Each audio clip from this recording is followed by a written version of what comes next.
금요일 오후였습니다. 저는 현관 앞 복도를 닦고 있었습니다.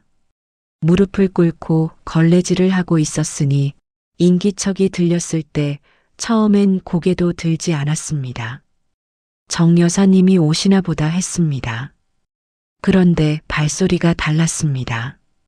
묵직하고 느리고 익숙한 보폭이었습니다. 저도 모르게 손이 멈췄습니다. 이상하다. 왜 심장이 두근거리지? 고개를 들었습니다. 현관문이 열리고 있었습니다. 빛이 먼저 들어왔습니다.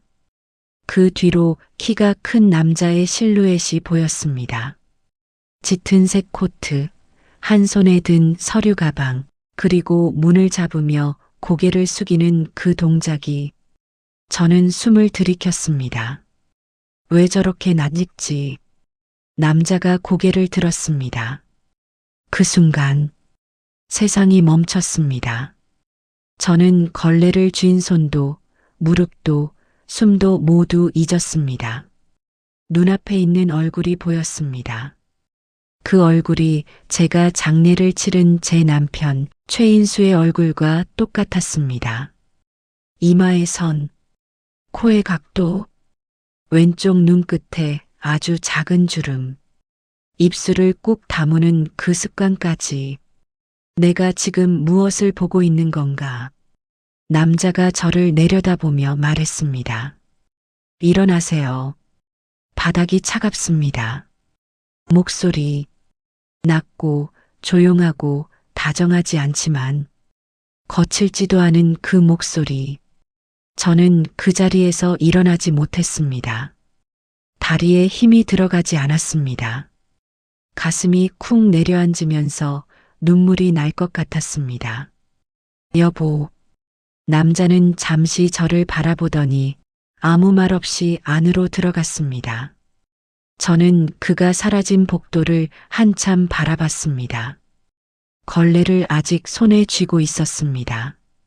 손이 떨리고 있었습니다. 닮은 사람이다. 그냥 닮은 사람이다. 남편은 죽었다. 내 손으로 장례를 치렀다.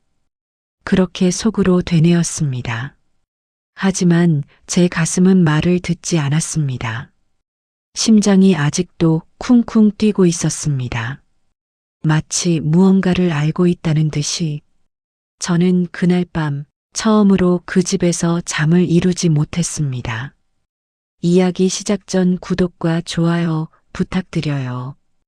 그날은 유난히 바람이 차가웠습니다. 저는 마당에서 배추를 절이고 있었습니다. 해마다 같은 날, 같은 자리에서 시작하는 일이었으니 그것도 어느새 30년이 다 됐네요. 남편은 아침 일찍 나갔습니다. 공사 현장 쪽으로 납품할 자재가 있다며 서둘러야 한다고 했습니다. 제가 국이라도 한 그릇 챙겨주려고 냄비를 올리는데 이미 현관문이 닫혀 있었습니다. 밥은 돌아와서 먹으면 되지. 그게 그날 아침 남편이 제게 한 마지막 말이었습니다. 해가 지기 시작할 무렵 낯선 번호로 전화가 왔습니다. 혹시 최인수 씨 보호자 되십니까? 그 목소리를 듣는 순간 저는 손에 들고 있던 행주를 떨어뜨렸습니다. 나중에 들은 이야기로는 남편이 운전하던 트럭이 빙판길에서 미끄러졌다고 했습니다. 맞은편에서 오던 대형 화물차와 정면 충돌. 그 자리에서 즉사라는 말을 의사가 전했을 때 저는 그 말이 한참이 지나서야 들렸습니다. 인수 씨가, 내 남편이. 저는 그날 밤 병원 복도 바닥에 주저앉아 움직이지 못했습니다. 그런데 한 가지 이상한 일이 있었습니다. 나중에 생각하면 생각할수록 이상했지만 그때는 슬픔에 묻혀서 지나쳤던 일. 사고 현장에서 수습된 시신을 확인하러 갔을 때 담당 형사가 조심스럽게 말했습니다. 신원 확인이 좀 어려운 상태입니다. 최인수 씨 명의 신분증이 현장에서 발견됐고 차량도 맡고 소지품도 맡습니다. 부인께서 한 번 더 확인해 주시겠습니까? 저는 그때 그냥 고개를 끄덕였습니다.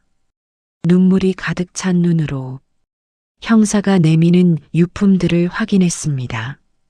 지갑, 휴대폰, 그리고 남편이 항상 차던 낡은 손목시계. 맞았습니다.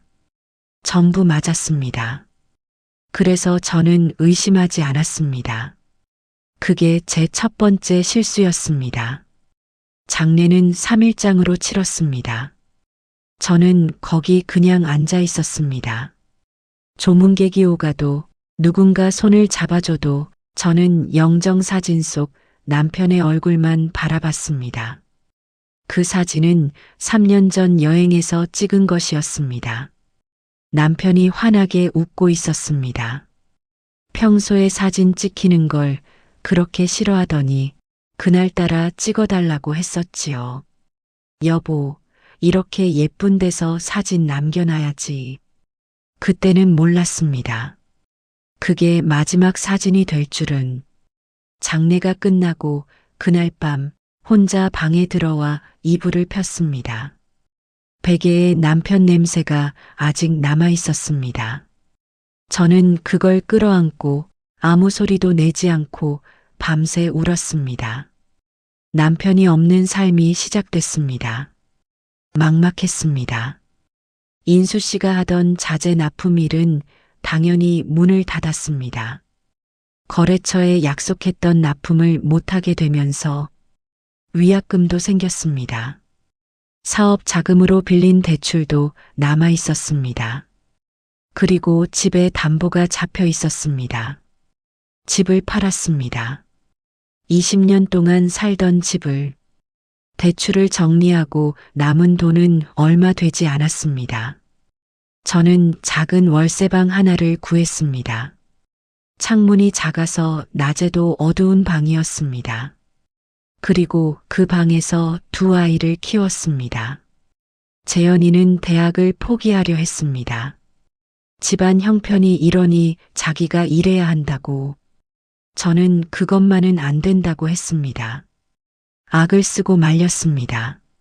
낮에는 공장 일을 하고 밤에는 식당 설거지를 했습니다. 그렇게 해서 재현이 등록금을 댔습니다. 수진이는 수능을 망쳤습니다. 아버지 장례 한 달 만에 수능을 치렀으니 당연한 일이었습니다. 재수를 했습니다. 그 1년 동안 수진이가 얼마나 울었는지 모릅니다. 저는 그 울음소리를 들으면서 이를 악물었습니다. 내가 무너지면 안 된다. 그 생각 하나로 버텼습니다. 그렇게 10년이 흘렀습니다. 재현이는 지방에 직장을 잡았습니다. 수진이는 시집을 갔습니다.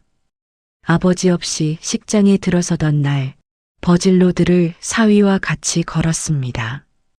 고개를 꼿꼿이 들고 울지 않으려고 입술을 깨물면서 저는 그 모습을 보며 눈물을 참았습니다. 그 아이 손을 잡아줄 아버지가 있었어야 했는데 아이들이 다 나가고 나서 저는 다시 혼자가 됐습니다. 월세방은 여전히 좁고 어두웠습니다. 10년 동안 살았는데도 그 방은 끝내 정이 들지 않았습니다. 남편과 같이 살던 집이 아니었으니까요. 몸도 예전 같지 않았습니다. 공장 일을 10년 하고 나니 무릎이 성치 않았습니다. 손마디가 굵어졌습니다. 아침에 일어나면 허리가 아팠습니다. 그래도 일을 해야 했습니다. 60이 넘으니 일자리 구하기가 더 어려워졌습니다.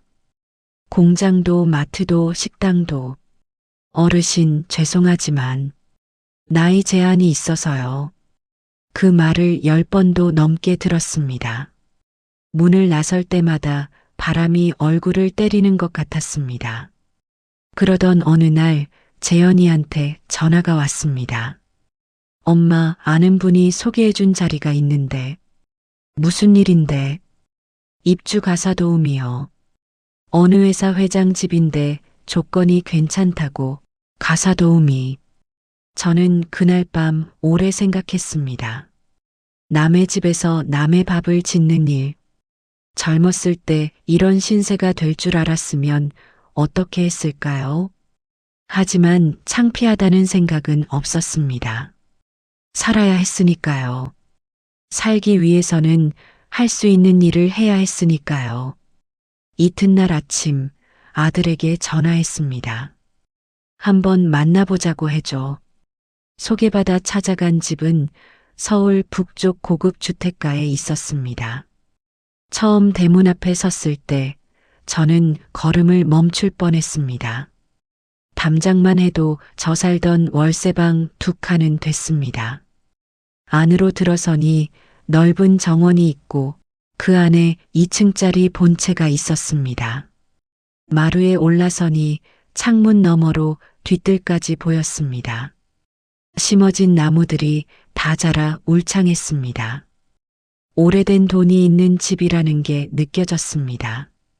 집안일을 총괄하시는 정 여사님이 차를 내오셨습니다. 연세가 어떻게 되세요? 62입니다. 이런 일 해보신 적 있으신가요? 가사일은 30년 넘게 했습니다. 남의 집이 아니라 제 집에서요.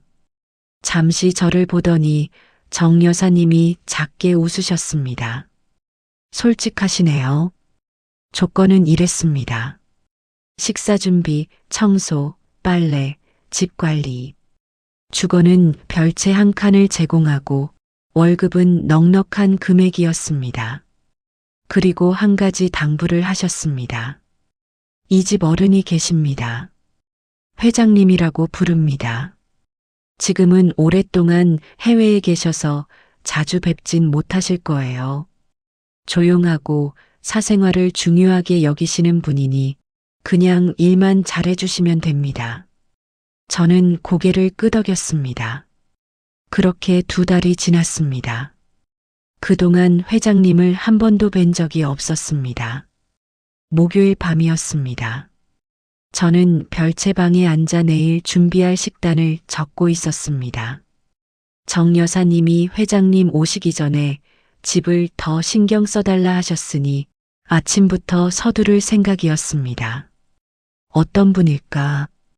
2달 동안 이 집에 살면서 한 번도 뵌 적 없는 분. 방 하나에는 들어가지도 말라고 하셨습니다. 책과 서류들이 많아서 건드리면 안 된다고. 정 여사님도 회장님 이야기는 많이 하지 않으셨습니다. 그냥 혼자 사시고 조용히 지내기를 좋아하시고 오래 해외에 나가 계신 분이라고만. 창 밖으로 정원 나무들이 바람에 흔들리고 있었습니다. 저는 펜을 내려놓고 눈을 감았습니다. 여보, 나 잘하고 있는 거지. 남편이라면 이럴 때 뭐라고 했을까요? 아마 이렇게 말했겠지요. 뭘 걱정해, 당신은 뭐든 잘하잖아. 눈을 뜨고 다시 펜을 들었습니다. 내일이면 회장님이 오십니다. 멀리서 인사만 드리고 눈에 띄지 않게 지내면 됩니다. 그게 제가 할 일의 전부였습니다. 그렇게 생각했습니다. 그 금요일 오후가 오기 전까지는. 그리고 금요일 오후 저는 현관 복도를 닦다가 고개를 들었습니다. 문이 열렸습니다. 빛이 들어왔습니다. 그리고 저는 죽은 줄 알았던 제 남편의 얼굴을 마주쳤습니다. 그날 밤 저는 방에 돌아와 이불을 뒤집어 쓰고 손을 꼭 쥐었습니다. 심장이 가라앉지 않았습니다. 눈을 감으면 그 얼굴이 보였습니다. 이마에 선, 눈끝에 주름, 입술을 다무는 습관. 닮은 사람이야. 세상에 닮은 사람이 어디 없겠어. 내가 남편 생각을 너무 많이 해서 그런 거야. 그렇게 속으로 수십 번을 되뇌었습니다. 살다 보면 눈을 믿지 말아야 할 때가 있습니다. 눈은 보고 싶은 것을 봅니다. 그리워하는 얼굴을, 잊지 못하는 사람을 있을 리 없는 누군가를 닮은 자리에서 찾아냅니다. 그래서 저는 스스로를 다독였습니다. 그냥 닮은 사람이다. 슬픔이 만들어낸 착각이다. 그런데 착각은 한 번으로 끝납니다. 두 번, 세 번, 그리고 네 번째에도 같은 것이 보인다면 그건 더 이상 착각이 아닙니다. 토요일 아침이었습니다. 저는 새벽 5시 반에 일어났습니다. 잠을 거의 못 잤습니다.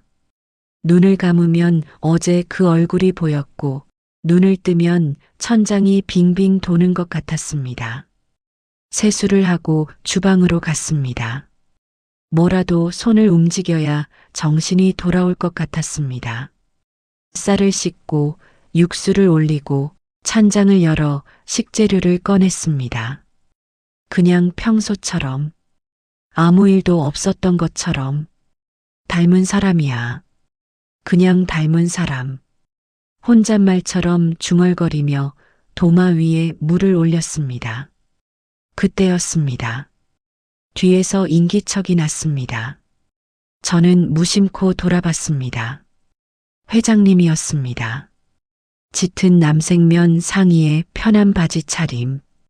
어제의 코트도 서류 가방도 없는 평상복이었지만 얼굴은 어제와 똑같이 저를 향해 있었습니다. 심장이 또 내려앉았습니다. 그분은 냉장고 쪽으로 걸어가 문을 열었습니다. 물을 꺼내 한 모금 마시더니 잠시 창 밖을 바라봤습니다. 저는 숨을 참고 있었습니다. 고개를 돌려 도마를 봤습니다. 물을 썰어야 했습니다. 손을 움직여야 했습니다. 그런데 손이 말을 듣지 않았습니다. 그분이 말했습니다. 아침은 몇 시에? 목소리, 또 그 목소리, 낮고 조용하고 남편이 아침에 일어나 말할 때 꼭 저런 목소리였습니다. 잠기고 묵직한 그 목소리. 저 7시쯤 차려드리려고 했습니다. 그분은 물컵을 내려놓고 다시 나가려 했습니다. 저는 그때 용기를 내어 조심스럽게 물었습니다. 혹시 못 드시는 음식이 있으신가요? 그분이 걸음을 멈췄습니다. 그리고 고개를 살짝 돌렸습니다. 고수? 그 한마디를 하고 나가셨습니다. 저는 그 자리에 굳어버렸습니다. 고수? 남편이 고수를 못 먹었습니다. 어떤 음식에 고수가 조금이라도 들어가면 냄새부터 맡고 숟가락을 놓았습니다. 제가 그걸 알고 그동안 한 번도 고수를 쓴 적이 없었습니다. 우연이야. 고수 못 먹는 사람이 어디 한둘이야. 저는 다시 물을 집었습니다. 손이 아직 떨리고 있었습니다. 7시 정각에 상을 차렸습니다. 미역국, 두부조림, 나물무침, 그리고 갓 지은 흰쌀밥. 정 여사님이, 회장님은 자극적인 음식을 별로 안 좋아하신다고 하셔서 담백하게 준비했습니다. 회장님이 식탁에 앉으셨습니다. 저는 마지막 반찬을 놓고 물러서려는데 그분이 숟가락을 들다가 멈추는 게 보였습니다. 미역국 그릇을 한번 들여다보더니 아무 말 없이 드시기 시작했습니다. 저는 주방 입구에 서서 혹시 더 필요한 게 있으신지 살폈습니다. 그분은 밥을 먹으면서 왼손으로 국그릇을 잡았습니다. 저는 그 순간 눈이 그 손으로 갔습니다. 왼손잡이. 남편도 왼손잡이였습니다. 밥 먹을 때 국그릇을 왼손으로 잡고 전화를 받을 때도 왼손으로 들고 심지어 서명도 왼손으로 했습니다. 요즘은 왼손잡이가 흔하다지만 그때만 해도 주변에 잘 없었습니다. 아니야. 왼손잡이도 세상에 많아. 저는 고개를 저으며 주방으로 돌아갔습니다. 설거지를 하기 시작했습니다. 그런데 그때 뒤에서 국물을 들이키는 소리가 들렸습니다. 후루룩, 후루룩. 저는 손을 멈췄습니다. 남편의 버릇이었습니다.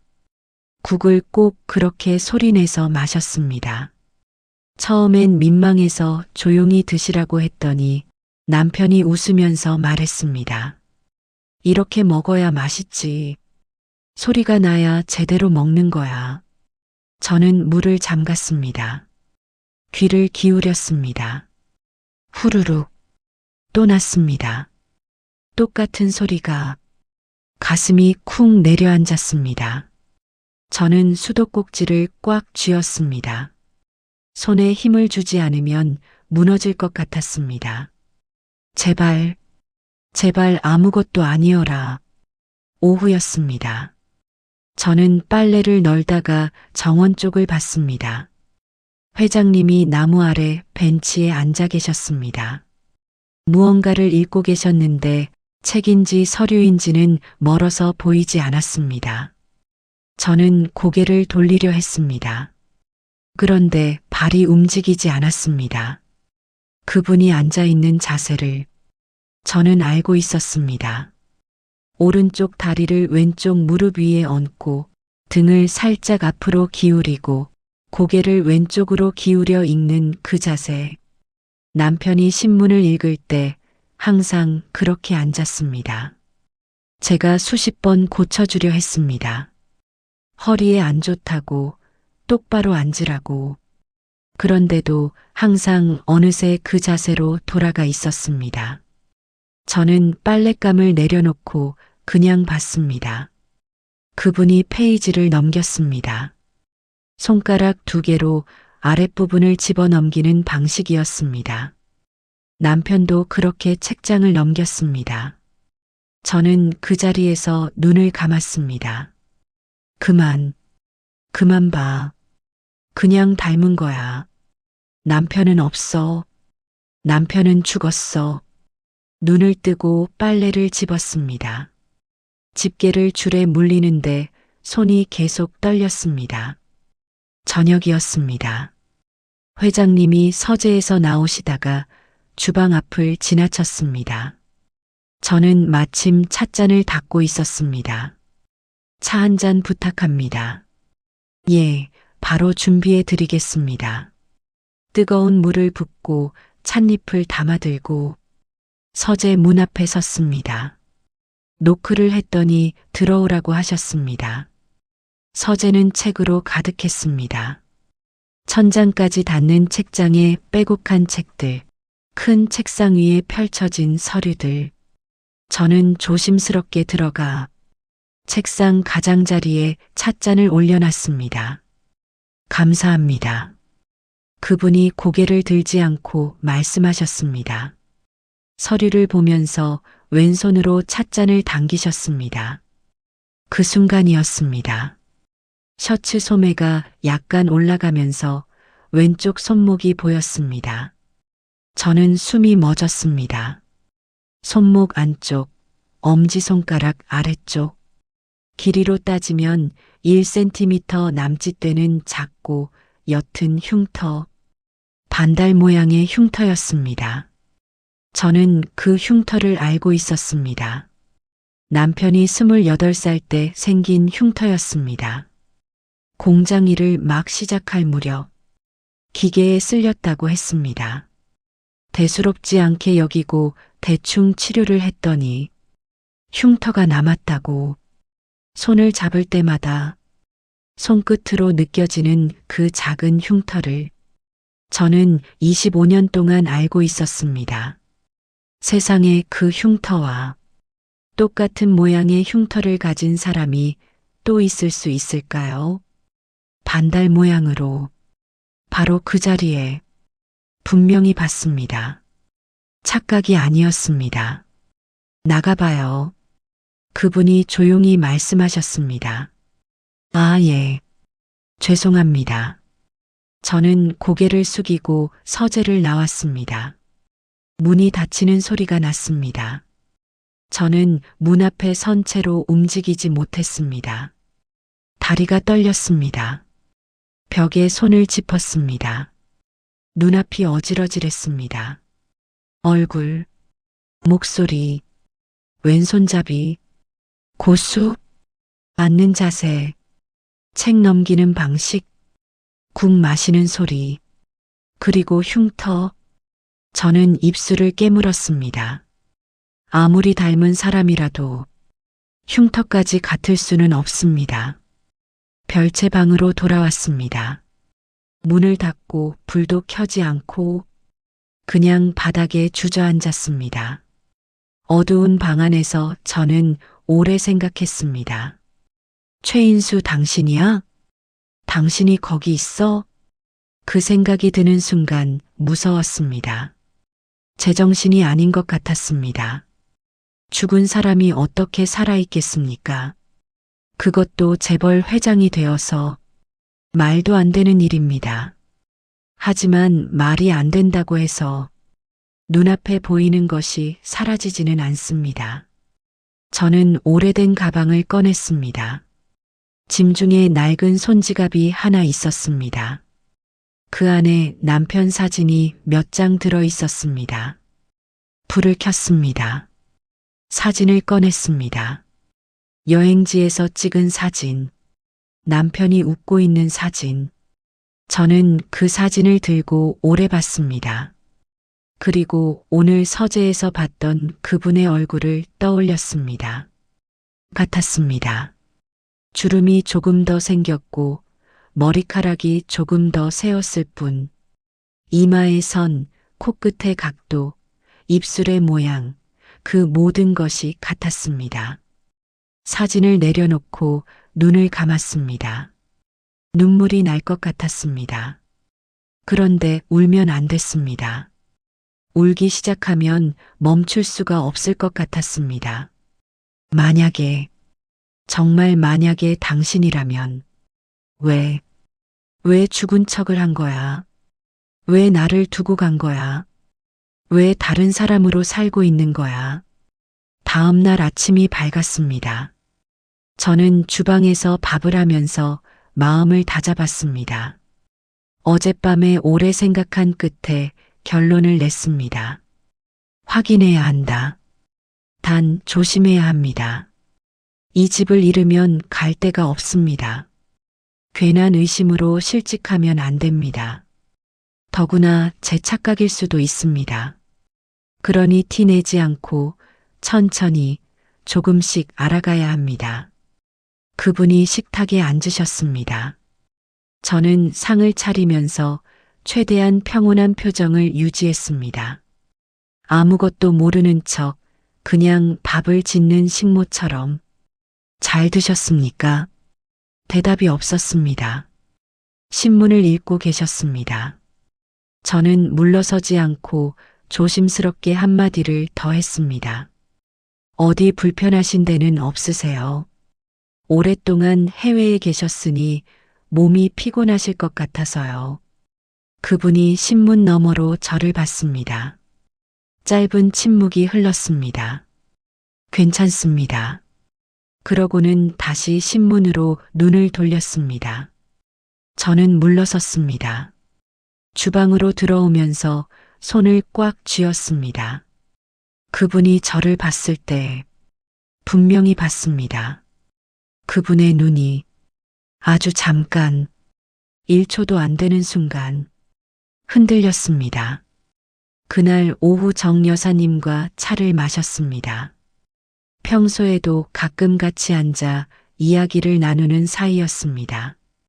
저는 아무렇지 않은 척 물었습니다. 정 여사님, 회장님은 어떤 분이세요? 정 여사님이 찻잔을 내려놓으셨습니다. 말수가 적으신 분이에요. 까다롭지는 않으신데 사생활을 많이 지키시는 편이라 우리도 많이 여쭤보지 않아요. 가족은 안 계십니까? 혼자 사세요. 원래부터 그러셨는지 아니면 사정이 있으신 건지는 모르겠어요. 오래 뵀어도 그런 얘기는 안 하시니까. 저는 찻잔을 들었습니다. 이름이 어떻게 되십니까, 회장님? 정 여사님이 잠시 저를 보더니 말씀하셨습니다. 최 회장님이에요. 최 씨 성을 쓰세요. 손에 들고 있던 찻잔이 기울었습니다. 뜨거운 차가 손등에 튀었지만 저는 뜨거운 줄도 몰랐습니다. 최 씨, 남편의 성이 최 씨였습니다. 별채방에 돌아와 창문을 열었습니다. 밤바람이 들어왔습니다. 정원의 나무들이 흔들렸습니다. 저는 오래 그 바람을 맞으며 서 있었습니다.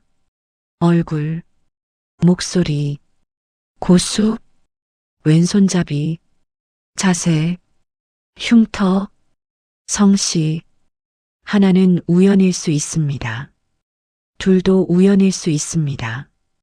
하지만 이 모든 것이 한 사람에게 다 모여 있다면 저는 창문을 닫았습니다. 그리고 조용히 중얼거렸습니다. 인수 씨, 내가 반드시 알아낼게. 사람의 몸은 기억합니다. 머리가 잊으려 해도, 마음이 덮으려 해도 몸은 기억합니다. 오래 함께 산 사람의 숨소리를, 걸음걸이를, 손의 온도를, 25년을 같은 이불 안에서 살았다면 그 사람의 모든 것이 내 몸 안에 새겨집니다. 저는 그걸 알고 있었습니다. 그래서 더 무서웠습니다. 제 몸이 자꾸 말하고 있었으니까요. 저 사람 분명 남편이야. 월요일 아침이었습니다. 회장님이 외출하신 틈을 타 서재 청소를 했습니다. 정 여사님이 책상 위 서류는 건드리지 말고 바닥이랑 창틀만 닦으라고 하셨습니다. 저는 조심조심 들어갔습니다. 서재는 낮에 봐도 어두운 편이었습니다. 두꺼운 커튼이 빛을 반쯤 막고 있었고 책장에 빼곡히 꽂힌 책들이 벽을 가득 채우고 있었습니다. 청소를 시작했습니다. 창틀을 닦고 바닥을 쓸고 책상 옆 작은 협탁을 닦으려다가 손이 멈췄습니다. 협탁 위에 액자가 하나 있었습니다. 뒤집어져 있었습니다. 앞면이 아래를 향하고 있었습니다. 일부러 뒤집어 놓은 건지 아니면 누군가 건드려서 넘어진 건지 알 수 없었습니다. 저는 손을 뻗었습니다. 들어야 할까 말아야 할까 잠시 망설였습니다. 하지만 청소를 하다 건드린 것처럼 하면 될 거라고 생각했습니다. 조심스럽게 액자를 들었습니다. 그리고 앞면을 봤습니다. 손이 굳었습니다. 흑백 사진이었습니다. 오래된 사진. 색이 바래고 모서리가 달아 있었습니다.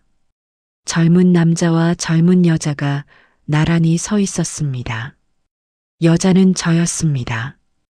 20대의 저였습니다. 그리고 남자는 인수 씨였습니다. 결혼 전에 찍은 사진이었습니다. 어디서 찍은 건지 기억이 잘 나지 않았지만 제가 입고 있는 옷이 기억났습니다. 26살 때 아껴 입던 연두색 블라우스, 인수 씨가 예쁘다고 했던 그 옷. 저는 그 사진을 들고 한참 있었습니다. 왜 이 사람이 이 사진을 갖고 있는가? 이 사람이 남편이 아니라면 어떻게 이 사진이 여기 있는 건지 무릎이 떨렸습니다. 저는 액자를 원래대로 뒤집어 놓았습니다. 아무것도 건드리지 않은 것처럼. 그리고 청소 도구를 들고 서재를 나왔습니다. 복도에 나와 벽에 등을 기댔습니다. 가슴이 마구 뛰었습니다. 왜 저 사람이 우리 사진을 갖고 있어? 그 사진을 보고 나서 저는 자꾸 옛날 생각이 났습니다. 인수를 처음 만난 건 24살 때였습니다. 당시 저는 방직 공장에서 일했습니다.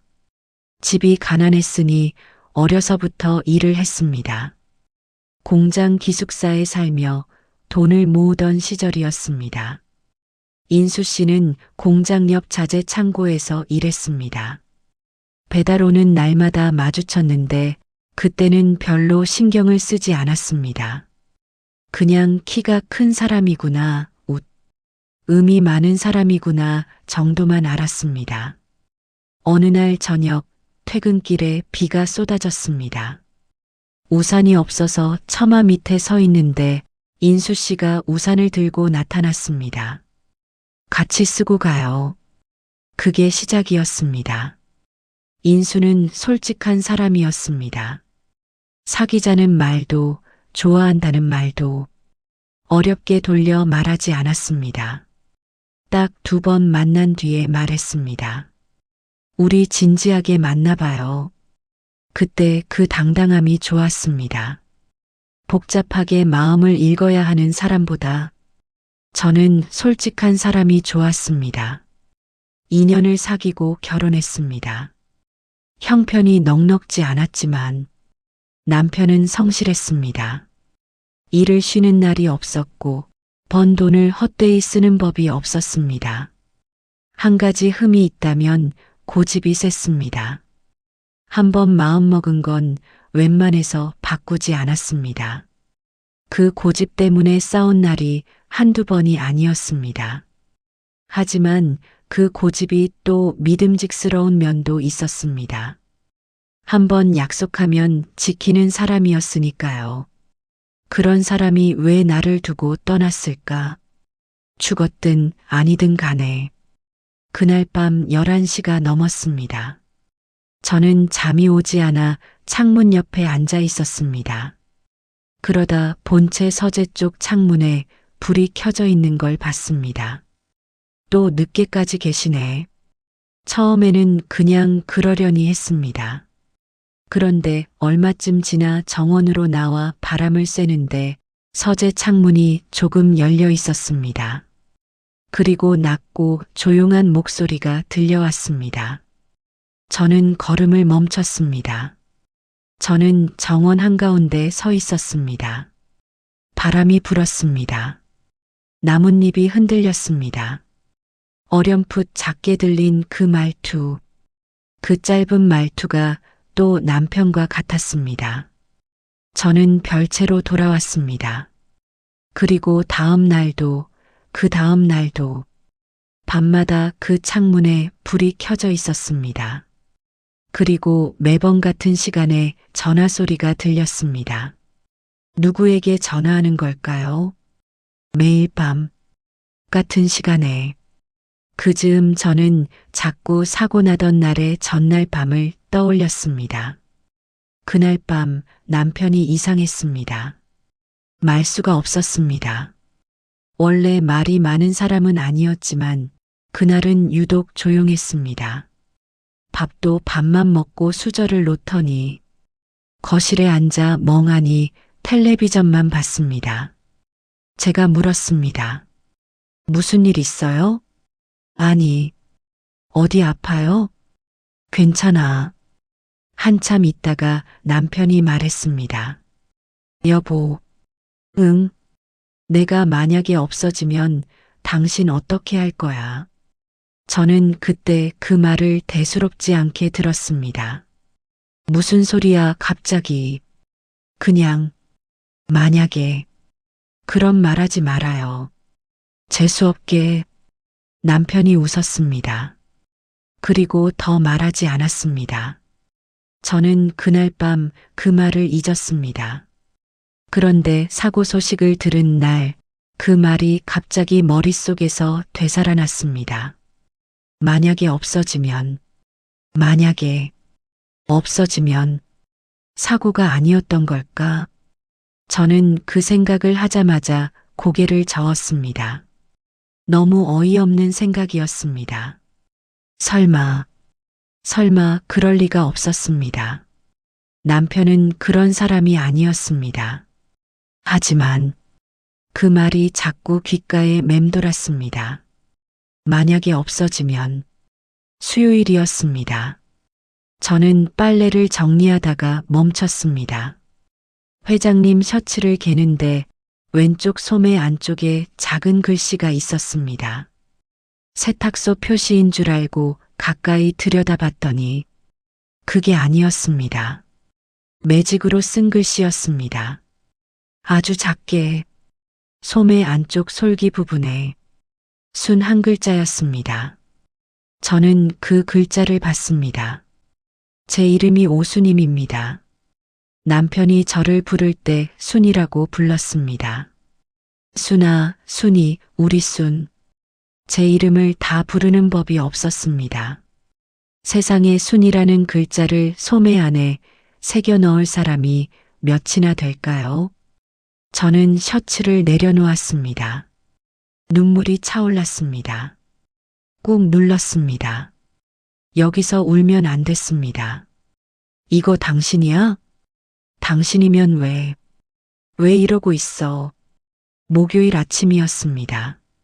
저는 식탁에 아침을 차리다가 된장찌개를 올렸습니다. 남편이 좋아하던 방식으로 끓였습니다. 감자와 애호박을 두툼하게 썰고 두부는 마지막에 넣어 살짝만 끓이는 방식. 회장님이 앉으셨습니다.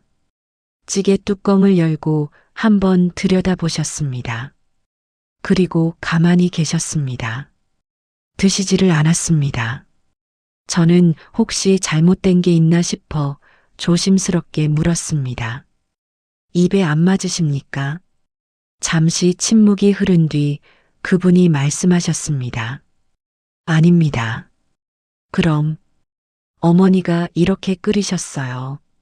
저는 동작을 멈췄습니다. 그분이 숟가락을 들었습니다. 오래전 기억이 나서 그것뿐이었습니다. 더 말씀하지 않으셨습니다. 저는 주방으로 돌아와 싱크대 앞에 섰습니다. 남편의 어머니, 제가 시어머니라고 불렀던 분, 그분이 된장찌개를 꼭 그렇게 끓이셨습니다. 감자 두툼하게, 두부 마지막에. 남편이 그게 익숙하다고 했습니다. 그래서 저도 결혼하고 나서 그 방식을 배웠습니다. 이 집 회장님의 어머니도 그렇게 된장찌개를 끓이셨다고 합니다. 저는 수도꼭지를 틀었습니다. 물소리가 나야 제 숨소리가 묻힐 것 같았습니다. 그날 오후 방에 앉아 저는 사고 당시를 다시 찬찬히 떠올렸습니다.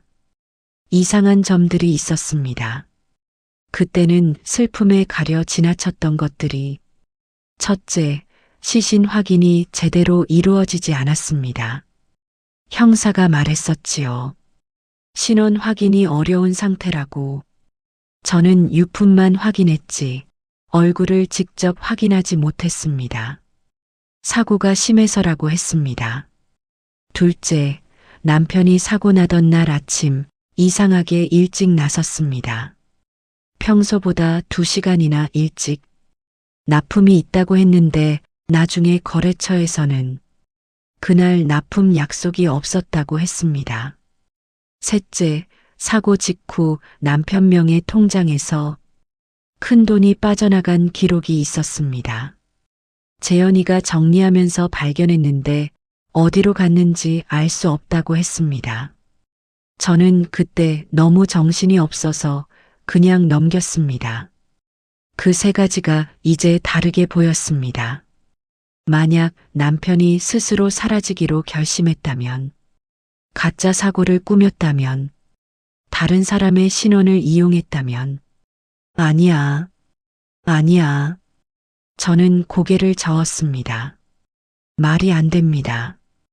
25년을 같이 산 남편이 그런 짓을 할 리가 없습니다.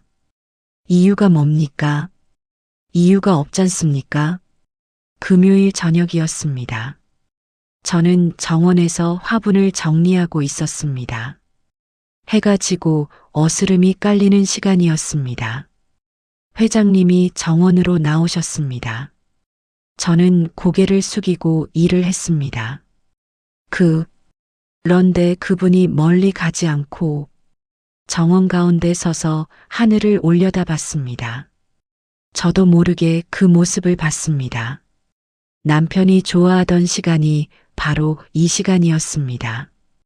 해질녘 하늘이 붉게 물드는 시간. 일하다 돌아오면 마당에 잠깐 서서 하늘을 올려다보는 버릇이 있었습니다. 제가 밥 다 됐다고 불러도 잠깐만 하면서 그 하늘을 다 보고 들어오는 사람이었습니다. 그분이 그 자리에서 그렇게 서 계셨습니다. 저는 손을 멈췄습니다. 그때 그분이 혼잣말처럼 중얼거렸습니다. 아주 작게, 거의 들릴 듯 말 듯, 별이 나오려나. 저는 숨을 참았습니다. 남편이 입버릇처럼 하던 말이었습니다. 저녁에 하늘을 보면서 꼭 했습니다. 별이 나오려나. 세상에, 이 말을 하는 사람이 또 있었습니다. 저는 화분을 내려놓고 일어섰습니다. 무릎이 떨렸습니다. 그분이 고개를 돌렸습니다. 저와 눈이 마주쳤습니다. 저는 그 눈을 봤습니다. 그 눈이 흔들렸습니다. 아주 잠깐, 아주 짧게, 하지만 분명히. 그리고 그분이 먼저 시선을 거뒀습니다. 들어가 봐요. 낮고 조용한 목소리였습니다. 저는 고개를 숙였습니다. 예. 그리고 별채로 걸어왔습니다. 문을 닫고 나서 저는 그 자리에 서서 한참 동안 움직이지 못했습니다. 알고 있어. 저 사람 나를 알고 있어. 그래서 눈을 피하는 거야. 그날 밤 저는 작은 수첩을 꺼냈습니다. 그리고 지금까지 발견한 것들을 하나씩 적었습니다. 하나, 얼굴이 인수 씨와 같다. 둘, 목소리와 말투가 같다. 셋, 왼손잡이다. 넷, 고수를 못 먹는다. 다섯, 앉는 자세가 같다. 여섯, 책 넘기는 방식이 같다. 일곱, 국 마시는 소리가 같다. 여덟, 손목 흉터가 같다. 아홉, 성이 최 씨다. 열, 우리 사진을 갖고 있다. 11, 내 이름 한 글자를 셔츠 안에 새겨뒀다. 12, 내가 끓인 찌개를 보고 어머니 생각이 났다고 했다. 13, 저녁 하늘을 보며 인수 씨와 똑같은 말을 했다. 14, 나와 눈이 마주칠 때마다 눈을 피한다. 수첩을 덮었습니다. 14가지. 저는 창 밖을 봤습니다. 본체 서재에 오늘도 불이 켜져 있었습니다. 그리고 저는 조용히 말했습니다. 인수 씨, 당신이지. 내가 다 알고 있어. 하지만 아는 것과 확인하는 것은 다릅니다. 증거가 필요했습니다. 그리고 그 증거는 생각보다 가까운 곳에 있었습니다. 다음 날 아침, 저는 마침내 결정적인 것을 손에 넣게 됩니다. 남편만 알고 저만 아는 것. 세상 어느 누구도 알 수 없는 것을. 세상에는 두 종류의 비밀이 있습니다. 숨기는 비밀과 지키는 비밀. 숨기는 비밀은 들키면 끝납니다. 하지만 지키는 비밀은 들켰을 때 비로소 시작됩니다. 저는 그때까지 남편이 저를 속인 줄 알았습니다. 비겁하게, 혼자서, 나쁘게. 그런데 봉투 안에서 꺼낸 것은 편지가 아니었습니다. 그것은 제가 상상조차 못했던 또 다른 세계였습니다. 그리고 그 세계 안에는 제가 몰랐던 최인수가 있었습니다. 제가 몰랐던 진실이 있었습니다. 그리고 지금 이 순간에도 토요일 오전이었습니다. 회장님이 이른 아침 차를 타고 나가셨습니다. 정 여사님도 장을 보러 나가셨습니다. 집에 저 혼자였습니다. 저는 한참을 별채에 앉아 있었습니다. 들어가야 할까? 말아야 할까? 그러다 일어섰습니다. 서재 문 앞에 섰습니다. 잠겨 있지 않았습니다. 저는 문을 열었습니다. 낮인데도 커튼이 닫혀 있어 어두웠습니다. 저는 불을 켜지 않았습니다.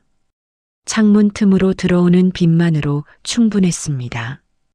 책장 맨 아래 칸, 먼지가 쌓인 자리, 낡은 갈색 상자, 무릎을 꿇고 상자를 꺼냈습니다. 뚜껑을 열었습니다. 봉투 하나, 사진 몇 장, 그리고 낡은 손목시계. 봉투 겉면에 흘려 쓴 글씨, 오수님에게 제 이름이었습니다. 저는 봉투를 집었습니다. 그런데 손가락에 뭔가 걸렸습니다. 봉투 뒤쪽이었습니다. 봉투 뒷면에 아주 작은 글씨로 뭔가 더 쓰여 있었습니다. 이 봉투를 열기 전에 상자 맨 밑을 먼저 보시오. 저는 멈췄습니다. 맨 밑 사진들을 드러냈습니다. 시계를 드러냈습니다. 상자 바닥이 보였습니다. 평범한 종이 바닥이었습니다. 그런데 모서리 한쪽이 살짝 들려 있었습니다. 손끝으로 들었습니다. 이중 바닥이었습니다. 상자 안에 또 다른 공간이 있었습니다. 그 안에 작은 봉투가 하나 더 있었습니다. 이 봉투는 다른 색이었습니다. 누렇게 바랜 아주 오래된 봉투였습니다. 그리고 이건 인수시 글씨가 아니었습니다. 다른 사람의 글씨였습니다. 또렷하고 단정한 글씨체로 이렇게 쓰여 있었습니다. 인수야, 이 편지를 내가 읽고 있다면 내가 이미 이 세상에 없다는 뜻이겠지. 오래 묻어두었던 말이다. 죽기 전에는 꼭 해야 할 것 같아서 쓴다.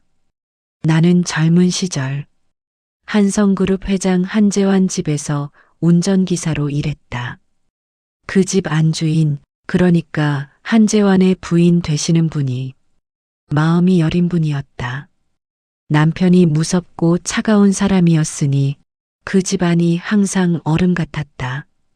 나는 그저 기사였고 그분은 그저 마님이었다.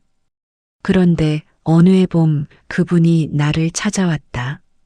밤중에 떨면서 아이를 가졌다고 했다. 그 아이가 한재환 회장의 아이가 아닐 수 있다고. 그분에게 오래 마음을 준 다른 남자가 있었다. 한재환과 결혼하기 전부터 알던 사람이었다. 결혼하고 나서도 그 마음을 끊지 못했던 것 같았다. 그 사람을 만났다고 했다.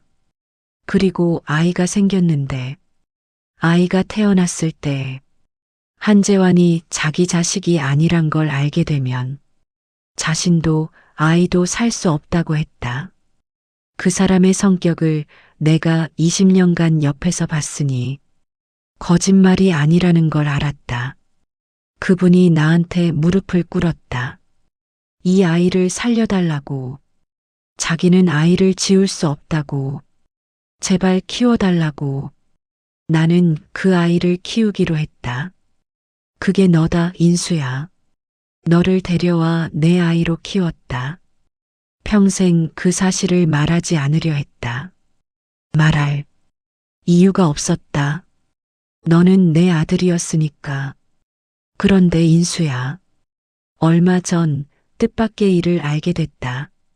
그분이 돌아가시기 전에 나를 찾아오셨다. 많이 늙으셨더라. 손을 잡고 우셨다. 그리고 말씀하셨다. 미안하다고. 알고 보니 그 아이가 한재환의 아이였다고. 뱃속에 있던 아이는 한재환의 아이가 맞았다고. 그걸 나중에야 알았다고. 하지만 그때는 이미 너를 내보낸 뒤였고 한재환 회장한테는 아이가 죽었다고 했으니 되돌릴 수 없어서 평생 혼자 안고 살았다고. 인수야, 너는 한재환의 친아들이다. 그 집 핏줄이다. 이걸 어떻게 할지는 내가 결정해라. 나는 아무것도 강요하지 않는다. 찾아가도 되고 평생 모른 척 살아도 된다. 어떤 선택을 해도 나는 내 편이다. 한 가지만 알아다오. 나는 너를 한 번도 남의 자식이라고 생각한 적이 없다. 사랑한다, 인수야. 어떤 피가 흐르든 너는 내 아들이었다. 마이너스 아버지가 마이너스. 저는 종이를 내려놓았습니다. 방 안이 조용했습니다. 손이 떨렸습니다. 남편이 이걸 알고 있었다는 말이었습니다. 자신이 한재환의 친아들이라는 것을, 진짜 핏줄이었다는 것을, 그리고 두 번째 봉투가 아직 남아 있었습니다. 저는 숨을 한번 크게 들이켜고 그 봉투를 열었습니다. 여러 장이었습니다. 손글씨가 처음엔 또렷하다가 뒤로 갈수록 흔들렸습니다. 순아, 이 편지를 쓰는 날이 오지 않았으면 했다. 내 출생에 대한 이야기. 나는 그 편지를 아버지가 돌아가신 후 유품을 정리하다 발견했다. 30대 중반이었어. 당신과 결혼하고 몇 년 지났을 때 처음엔 믿지 않았어. 말이 되지 않는다고 생각했어. 그런데 알아볼수록 사실이란 걸 알게 됐지. 한재환, 한성그룹 회장. 그 사람이 내 친아버지였어. 그런데 당신에게 말하지 못했어. 왜냐하면 그 사람을 찾아간 적이 있었어. 그냥 얼굴 한번 보고 싶어서. 나는 아무것도 원하지 않는다고 했어. 그냥 한번 보고 싶었다고. 내 아버지라는 사람 얼굴을. 그런데 그 사람이 절대로 다시 나타나지 말라고 강력하게 얘기했어. 아마도 이 사실이 알려지는 게 두려우셨나 봐. 나타나면 가만 안 있겠다고. 지금처럼 그냥 모르는 사이로 살자고. 나는 그냥 돌아왔어. 괜찮았어. 어차피 처음부터 바란 것도 없었으니까. 근데 순아, 내가 그 사람을 만나고 석 달이 지났을 때 낯선 사람들이 나를 찾아왔어.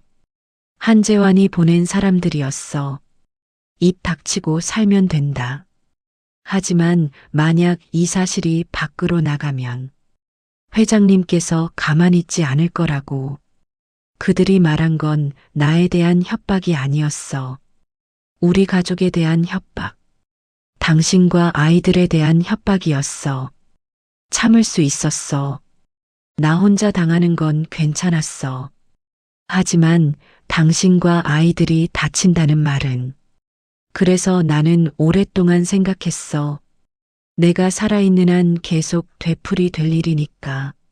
내가 없어지면 된다. 한재환 회장의 부인이 불륜남의 아이인 줄 알고 친 아들을 버린 얘기. 자신의 아들이 죽은 줄 알았던 회장의 얘기. 재벌가의 이런 얘기가 세상에서 사라지는 거니까. 끝나는 거니까.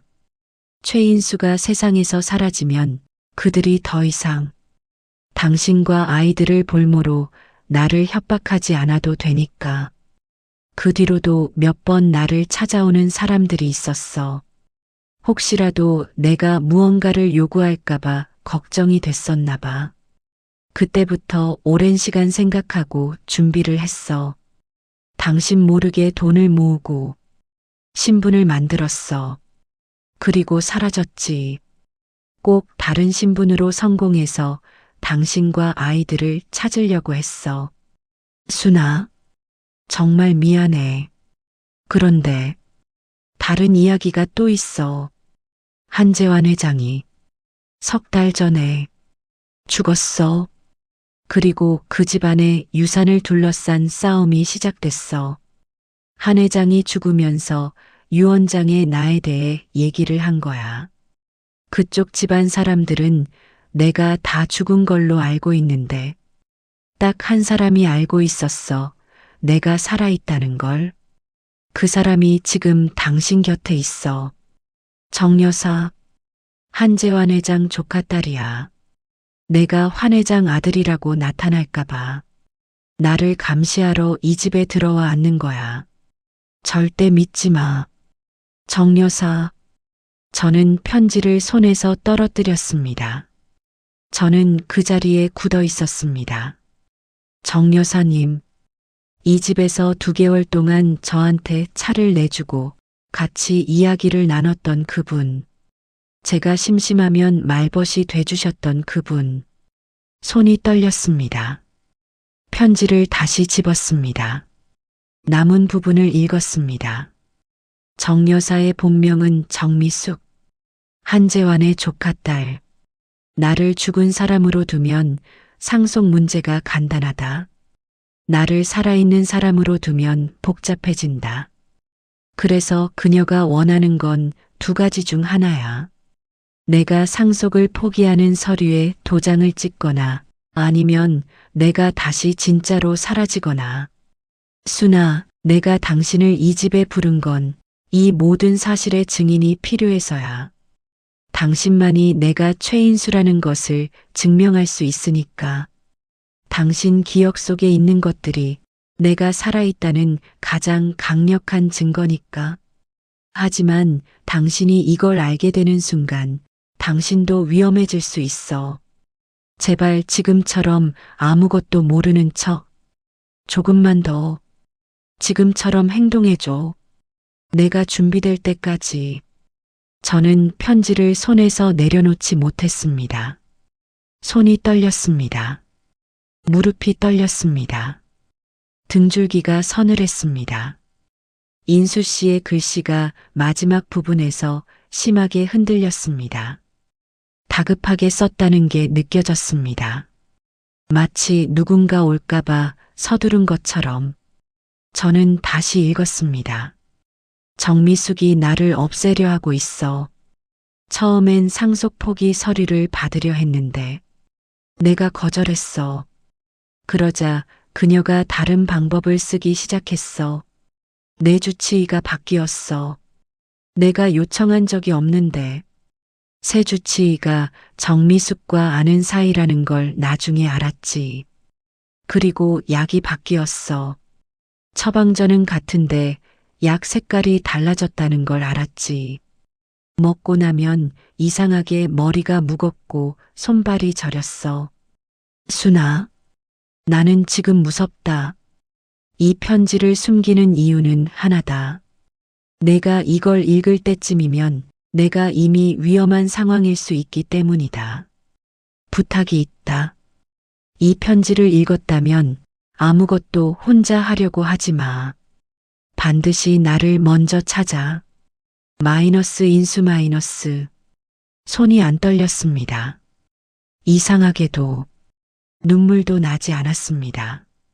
오히려 머릿속이 차갑게 가라앉는 것이 느껴졌습니다. 정 여사님, 아침마다 같이 차를 마셨던 그분, 저를 이 집에 추천해 준 사람이 재현이 아는 분이라고 했는데 그 아는 분이 어떻게 저를 알았는지 저는 한 번도 의심하지 않았습니다. 저는 눈을 감았습니다. 그리고 지난 2달을 천천히 되짚었습니다. 정 여사님이 처음 저를 면접 보던 날이 떠올랐습니다. 솔직하시네요. 그 말이 지금 다르게 들렸습니다. 저를 마음에 들어한 게 아니었습니다. 저를 확인한 것이었습니다. 오수님이 맞는지, 최인수의 아내가 맞는지, 그리고 차를 마시며 이런저런 이야기를 나눌 때 정 여사님이 자주 물었습니다. 전 남편은 어떤 분이셨어요? 사고로 가셨다고요? 아이들은요? 아드님이 지방에 산다고 하셨죠? 오 여사님은 고향이 어디세요? 저는 그냥 외로운 분이 말벗을 찾는 줄 알았습니다. 아니었습니다. 저를 조사하고 있었던 것입니다. 그리고 한 가지 더. 회장님 방에 들어가지 말라고 했던 것, 서류 건드리지 말라고 했던 것, 지나치다 싶을 만큼 여러 번 당부했던 것, 저를 보호하려던 것이 아니었습니다. 제가 진실에 가까워지지 못하도록 막은 것이었습니다. 저는 눈을 떴습니다. 저는 편지를 조심스럽게 접었습니다. 두 봉투를 모두 원래대로 이중 바닥 안에 넣었습니다. 사진을 올리고 시계를 올렸습니다. 뚜껑을 닫았습니다. 그런데 멈췄습니다. 시계. 저는 시계를 다시 꺼냈습니다. 뒷면을 봤습니다. 인수 씨에게 우리의 첫 번째 봄을 기념하며 마이너스 순. 제가 결혼 첫 해봄에 선물한 시계였습니다. 장례 때 관 안에 넣었던 시계였습니다. 이 시계가 여기 있다는 것은 관 속에 들어간 시계가 가짜였다는 뜻이었습니다. 처음부터 모든 것이 치밀하게 준비됐던 것이었습니다. 저는 시계를 앞치마 주머니에 넣었습니다. 이건 제 것이었습니다. 상자를 책장 아래 원래 자리에 밀어 넣었습니다. 아무것도 모르는 척. 인수 씨가 그랬습니다. 아무것도 모르는 척 해달라고. 좋아. 인수 씨가 준비될 때까지 기다리라고 했지. 근데 나도 준비해야겠어. 방 안이 조용했습니다. 심장이 쿵쿵 뛰었습니다. 약이 바뀌었다. 주치의가 바뀌었다. 저는 무릎을 짚고 일어섰습니다. 머릿속이 빠르게 돌아갔습니다. 인수가 요즘 밥을 잘 못 드시는 게 보였습니다. 식탁에서 손을 자꾸 비비셨습니다. 한 번은 계단에서 발을 헛디딜 뻔한 것도 봤습니다. 저는 그냥 피곤하신가 보다 했습니다. 아니었습니다. 약 때문이었습니다. 복도에서 숨을 골랐습니다. 인수 씨가 위험하다. 지금 이 순간에도. 저는 주방으로 갔습니다. 아무렇지 않은 척 설거지를 시작했습니다. 손을 움직이면서 머릿속으로 생각했습니다. 인수 씨 약이 어디 있는지 알고 있었습니다. 2층 인수 씨 방 화장대 위 작은 약통이었습니다. 매일 아침 제가 물 한 컵과 함께 챙겨드렸습니다. 정 여사님이 제가 오기 전부터 그렇게 해왔다고 알려줬습니다. 처방전대로 챙겨드리는 약이라고 했습니다. 저는 설거지를 마치고 2층으로 올라갔습니다. 인수 씨 방 화장대 위 약통을 들었습니다. 뚜껑을 열었습니다. 흰 알약이었습니다. 저는 그 알약을 손바닥에 하나 올려놓고 봤습니다. 냄새를 맡았습니다. 처음 맡아보는 냄새였습니다. 약 냄새인데 뭔가 달짝지근한 것이 섞여 있었습니다. 저는 그 알약 하나를 앞치마 주머니에 몰래 넣었습니다. 그리고 나머지는 원래대로 뚜껑을 닫았습니다. 그날 오후였습니다. 저는 정원에서 화분을 정리하고 있었습니다. 본체 1층 창문이 조금 열려 있었습니다. 정 여사님 방 창문이었습니다. 처음엔 그냥 지나치려 했습니다. 그런데 목소리가 들렸습니다. 낮고 조심스럽게 말하는 정 여사님 목소리였습니다. 저는 화분을 내려놓고 창문 아래 담장 쪽으로 조용히 다가갔습니다. 이번 주 안에 끝내야 해요. 잠시 침묵. 양을 더 늘리면 되잖아요. 왜 자꾸 머뭇거려요? 또 침묵. 그 사람이 눈치채기 전에 해야 한다고요. 검사 받으러 가겠다고 했어요. 병원 가기 전에 끝내야 해. 저는 숨을 참았습니다. 금요일이요. 금요일 저녁에 처리해요. 그날 집에 사람이 없어요. 통화가 끊겼습니다. 저는 담장에 등을 기댔습니다. 다리가 풀렸습니다. 금요일 저녁. 오늘이 화요일이었습니다. 사흘이었습니다. 사흘 안에 인수 씨가 죽을 수 있었습니다. 저는 손을 꽉 쥐었습니다. 떨리는 손을 꽉 쥐었습니다. 안 돼. 절대로 안 돼. 그날 밤이었습니다. 자정이 넘어 정 여사님 방 불이 꺼졌습니다. 저는 서재로 갔습니다. 문을 두드렸습니다. 들어와요. 문을 열고 들어가 문을 닫았습니다. 인수 씨가 책상 앞에 앉아 있었습니다. 저를 보더니 표정이 굳었습니다. 미안해. 저는 아무 말도 하지 않았습니다. 저는 한참 있다가 입을 열었습니다. 수진이가 버질로드 혼자 걸었어요. 남편이 눈을 감았습니다. 재현이가 아버지 역할까지 하면서 살았어요. 알고 있어. 알면서 왜요? 당신들이 살아야 했으니까. 저는 눈물이 났습니다. 닦지 않았습니다. 당신이 결정할 게 아니었어. 살고 죽는 것도 사라지는 것도 혼자 결정하면 안 됐어요. 나는 당신 아내였잖아요. 남편이 천천히 돌아서서 저를 봤습니다. 눈이 빨개져 있었습니다. 그 얼굴이 늙고 지치고 10년의 무게를 가득 짊어진 하지만 분명히 남편이었습니다. 저는 앞치마 주머니에서 2가지를 꺼냈습니다. 시계와 알약이었습니다. 시계를 책상 위에 올려놓았습니다. 그리고 알약을 올려놓았습니다.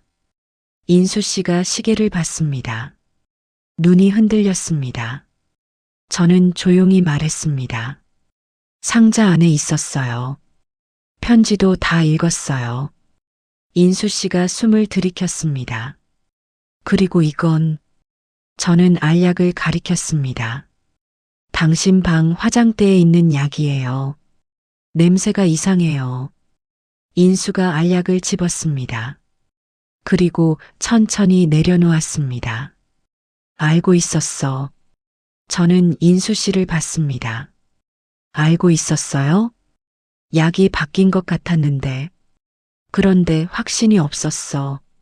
내 몸이 원래 안 좋은 건지 아니면 약 때문인지.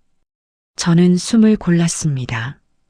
인수 씨, 오늘 낮에 정 여사님 전화 통화를 들었어요. 인수 씨가 저를 봤습니다. 금요일 저녁에 처리한다고 했어요. 그날 집에 사람이 없다고. 방 안이 조용해졌습니다. 인수의 얼굴이 굳었습니다. 그리고 오래 침묵이 흘렀습니다. 저는 기다렸습니다. 인수 씨가 입을 열었습니다. 창 밖을 봤습니다. 저도 창 밖을 봤습니다. 밤하늘이었습니다. 그리고 말했습니다. 무섭지 않아? 저는 잠시 생각했습니다. 무서워요. 저는 남편 얼굴을 봤습니다. 10년 만에 다시 찾은 이 사람을, 장례까지 치렀던 이 사람을, 당신이 또 혼자 결정하면 안 되니까요. 미안해. 그가 눈을 감았습니다. 눈물이 흘렀습니다. 저는 못 본 척 했습니다. 저는 강해져야 했으니까요. 우리에겐 시간이 없었으니까요. 수요일 하루가 지났습니다. 우리는 따로따로 움직였습니다.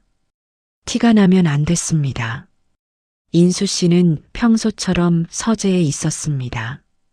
저는 평소처럼 밥을 짓고 청소를 했습니다. 하지만 우리는 준비하고 있었습니다. 저는 작은 녹음기를 준비했습니다. 재현이가 직장 다닐 때 쓰던 것인데 제가 짐 속에 챙겨뒀던 것을 꺼냈습니다. 그리고 인수 씨가 약 분석을 의뢰했습니다. 오래전부터 신뢰하던 의사에게 알약을 보냈습니다. 결과가 목요일 오전에 나온다고 했습니다.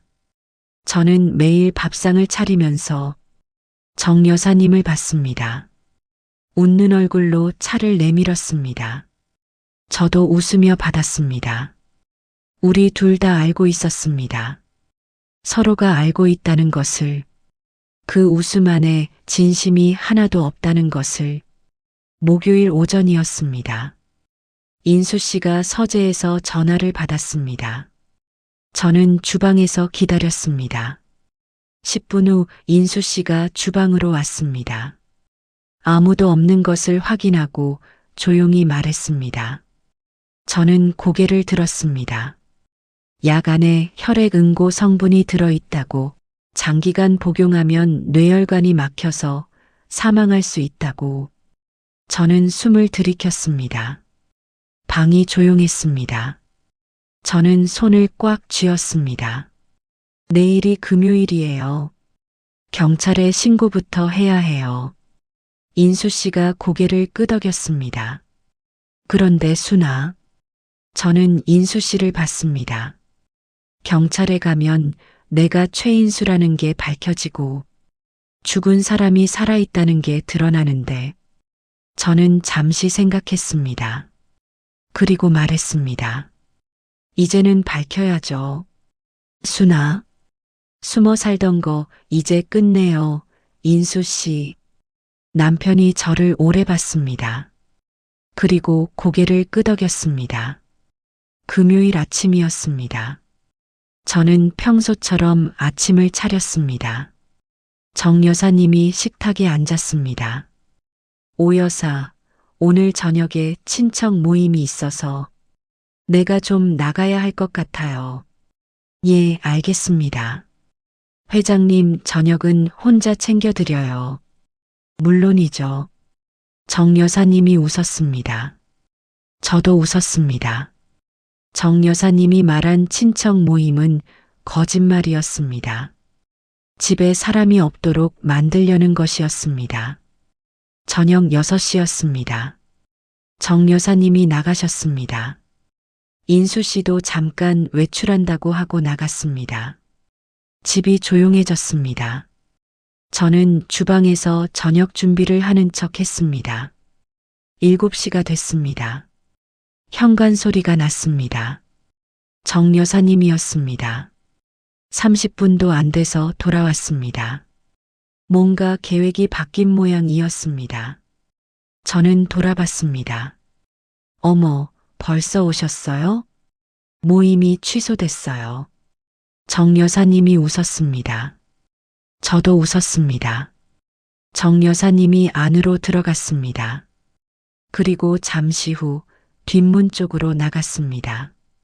다른 사람이 들어오는 소리가 들렸습니다. 남자 목소리였습니다. 낮고 조심스러운 목소리. 약은 준비됐어요? 정 여사님의 목소리가 들렸습니다. 여기 있어요. 이걸 술에 타면 돼요. 한 번에 많이 넣으면 쓰러지는데 1시간이면 충분해요. 뇌출혈처럼 보일 거예요. 지병이 있는 사람이니까. 아무도 의심 안 해요. 저는 주방에서 그 소리를 들으며 주머니 속 녹음기 버튼을 한 번 더 확인했습니다. 돌아가고 있었습니다. 회장은요? 곧 들어올 거예요. 잠깐 외출했으니까. 식모는요? 신경 쓰지 마요. 오늘 저녁 제가 시킨 일이 있어서 바쁠 거예요. 저는 눈을 감았습니다. 약을 먹일 생각인 것 같았습니다. 저를 그러려고 일을 시킨 거였습니다. 그때 현관 소리가 났습니다. 인수 씨였습니다. 거실로 들어서는 순간 정 여사님이 나왔습니다. 어머, 회장님 오셨어요. 마침 잘 됐다. 오늘 제가 특별히 좋은 술을 가져왔어요. 한잔 하시죠. 인수 씨가 아무렇지 않은 얼굴로 소파에 앉았습니다. 그러지요. 정 여사님이 술을 따랐습니다. 저는 주방에서 그 장면을 봤습니다. 정 여사님이 술잔을 들고 인수 씨 앞에 내미는 것이 보였습니다. 저는 주방에서 나왔습니다. 회장님, 저녁 먼저 드시고 술 드세요. 다 됐어요. 정 여사님이 저를 봤습니다. 눈이 차가워졌습니다. 괜찮아요. 회장님이 한잔 하시겠다는데 된장찌개가 식어요. 오늘 특별히 끓였는데 인수 씨가 일어섰습니다. 밥 먼저 먹지요. 정 여사님의 얼굴이 굳었습니다. 그 순간이었습니다. 현관문이 열렸습니다. 경찰이었습니다. 정 여사님이 뒤를 돌아봤습니다. 얼굴이 굳었습니다. 뒷문 쪽에서도 경찰이 들어왔습니다. 뒷문으로 들어와 있던 남자가 도망치려다 잡혔습니다. 경찰관이 정 여사님 앞에 섰습니다. 정미숙 씨, 살인 미수 혐의로 체포합니다. 그 눈에 믿을 수 없다는 표정이 가득했습니다. 저는 주머니에서 녹음기를 꺼내 경찰관에게 건네줬습니다. 이게 오늘 녹음된 겁니다. 그리고 이건 인수 씨는 분석 결과지를 꺼냈습니다. 약에 섞인 성분 분석 결과입니다. 경찰관이 받았습니다. 그리고 테이블 앞에 놓인 술잔을 챙겼습니다. 정 여사가 발을 굴렀습니다. 이럴 수가 없어. 이럴 수가 없다고요. 경찰이 수갑을 채웠습니다. 정 여사는 끌려가면서 소리쳤습니다. 당신들이 뭘 알아? 그 재산이 원래 우리 집안 거라고. 저 사람은 원래 없어야 할 사람이야. 현관문이 닫혔습니다. 집이 조용해졌습니다. 저는 그 자리에 서 있었습니다. 다리가 떨렸습니다.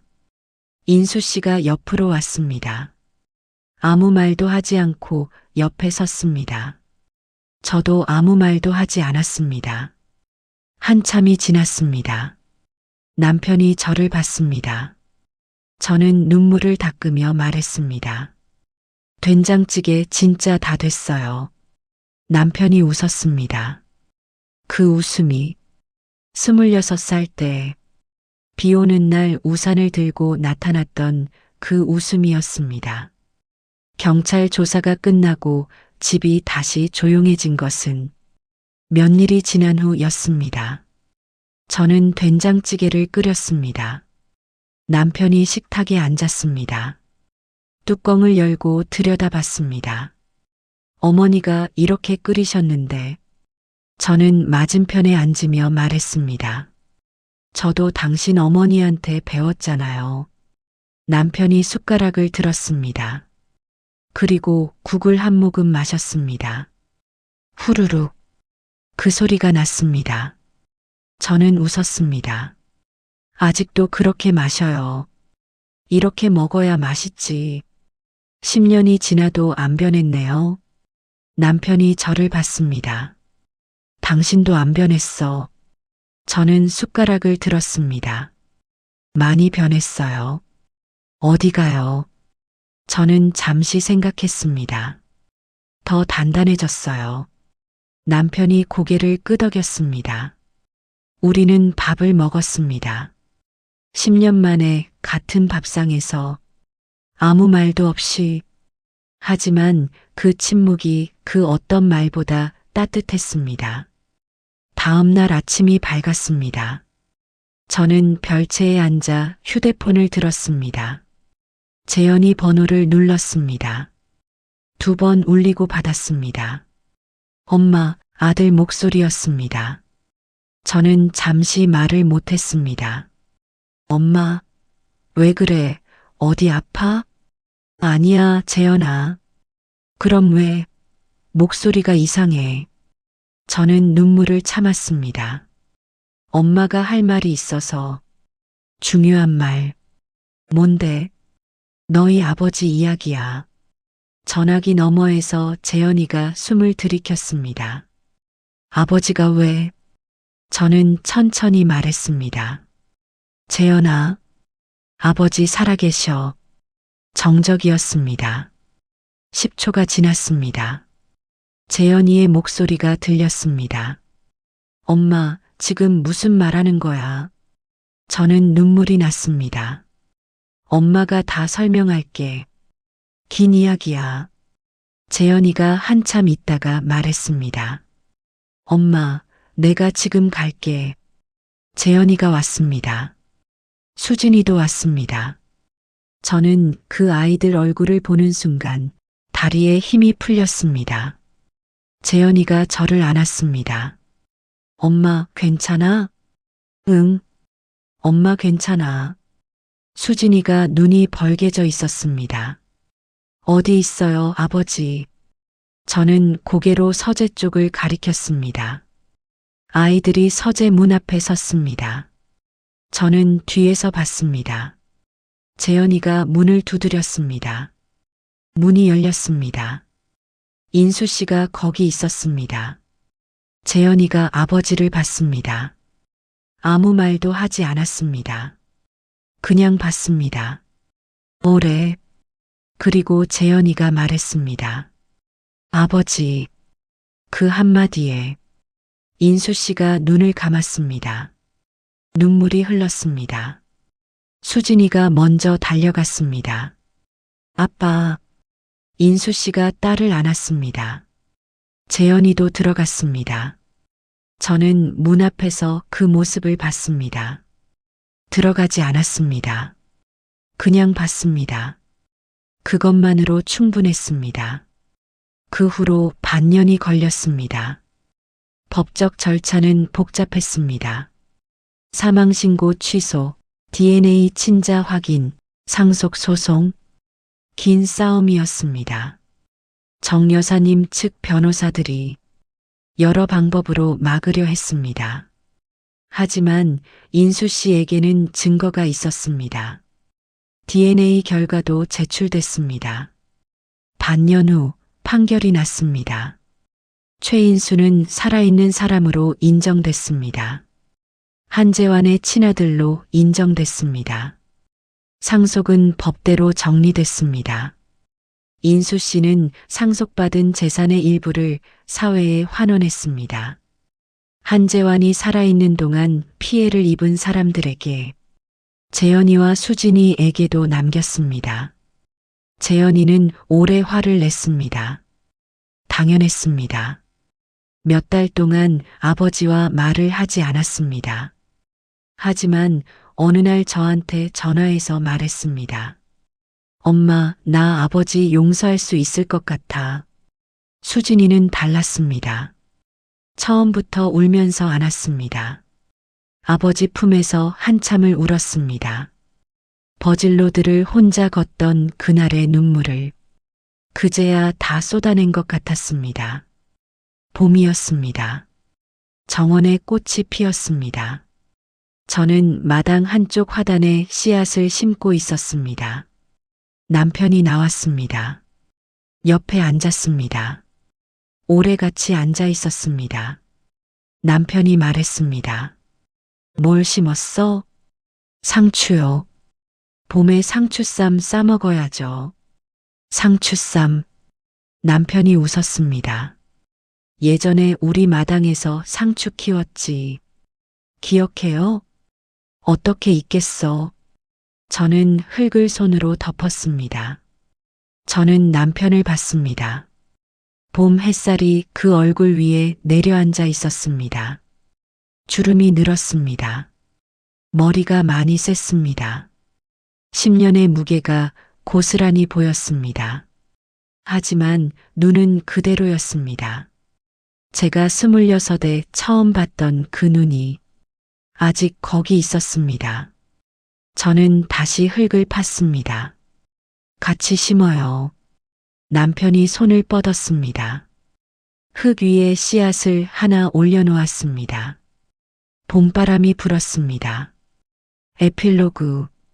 사람들은 묻습니다. 그 사람을 용서했냐고. 저는 이렇게 대답합니다. 용서는 한 번에 되는 게 아닙니다. 매일 조금씩 하는 것입니다. 오늘 조금 하고 내일 또 조금 하고 그렇게 하다 보면 어느 날 가슴 한쪽에 묵직하게 자리 잡고 있던 것이 조금 가벼워집니다. 그게 용서입니다. 저는 지금도 가끔 억울합니다. 10년을 혼자 울었던 밤들이 생각납니다. 집을 팔던 날이 생각납니다. 수진이 결혼식 날이 생각납니다. 그래도 오늘 이 봄날 저 사람 옆에 앉아 씨앗을 심으면서 억울함보다 더 큰 것이 있다는 걸 압니다. 같이 살아있다는 것, 같은 하늘 아래 있다는 것, 그게 더 크다는 걸. 인생은 기대한 대로 흘러가지 않습니다. 저는 평범한 아내로 늙어가려 했는데 남의 집 식모가 됐습니다. 식모로 조용히 살려 했는데 죽은 줄 알았던 남편을 찾았습니다. 그리고 예상치 못한 싸움을 했습니다. 그 과정에서 알게 됐습니다. 저라는 사람이 생각보다 단단하다는 것을. 사람은 살면서 단단해집니다. 원해서 단단해지는 게 아닙니다. 살아내다 보니 단단해지는 겁니다. 여러분도 그렇습니다. 지금 이 이야기를 듣고 계신 여러분도 지금 이 순간에도 단단해지고 있는 것입니다. 이 이야기가 마음에 남으신다면 구독과 좋아요, 그리고 여러분의 생각을 댓글로 남겨주세요. 다음 이야기에 많은 힘이 됩니다. 긴 이야기를 끝까지 들어주셔서 감사합니다.